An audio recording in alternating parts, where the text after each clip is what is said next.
And it was with that GWG was born. So it was with Paul's insight and intellect on the secondary market for life insurance, my expertise in structured finance, and West LB as a European money center bank saying, we're going to provide you tremendous resources to attack this market in a really big way. And that's how we look at it today. We price our portfolio. We think about the certainty of the cash flows that we're going to get out of our portfolio. We look at the risk-free rate. We look at what insurance carriers pay for their bonds. We look at some operational risk, and we look at some longevity risk. And we can price that into an overall discount rate and come up with a valuation for our portfolio based on those pretty discrete factors. So we know, people know what you need to do to buy a policy and what you need to do to sell a policy in order to be in compliance with state law. In fact, we've seen recently, and this is very recent, 2 states, Kentucky passed a law, Florida has legislation on the table. That's part of the Obama healthcare mandate. You may have heard something about that.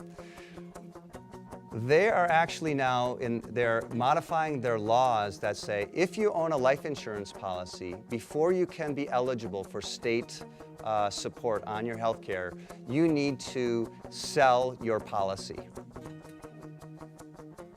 It's an evolving practice, there's no question about it, that the science behind life expectancy and the accuracy is evolving. It's a relatively new industry. Look at 10 policies, purchase underwriting reports, spend $1,000 on processing that case, but maybe only one of those will get sold because there's enough value there that both I would like to buy it and the ultimate seller of the policy is willing to accept that offer.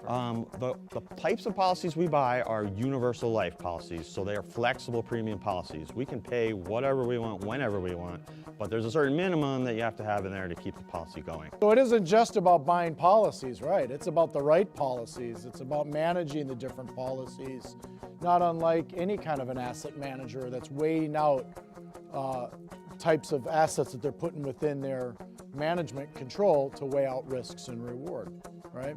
And that was the reason why I made the statement earlier, is that we find that as individuals take more time to dig into that, it's more than just, oh, there's a company that's buying life insurance policies and, by the way, issuing a very nice, attractive returns.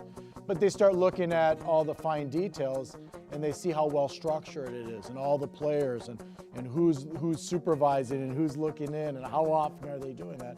That gives the investor and the advisors more comfort level.